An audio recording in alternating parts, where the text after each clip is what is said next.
Hi guys, in this video I'm going to show you how to use Dolphin Emulator in iOS. For that you have to download the Dolphin Emulator. Once you have downloaded, you go to your files where the game is located. So just do what I am doing. You have to make sure this method is a simple, easy method. But sometimes this method doesn't work. It depends on the website, which website file you have downloaded. So some of the websites support, some of the websites doesn't support. Just simply follow the steps and you will be done.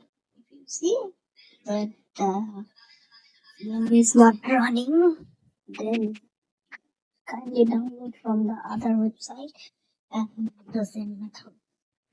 And soon I will be back with the new the other version tutorial of this emulator.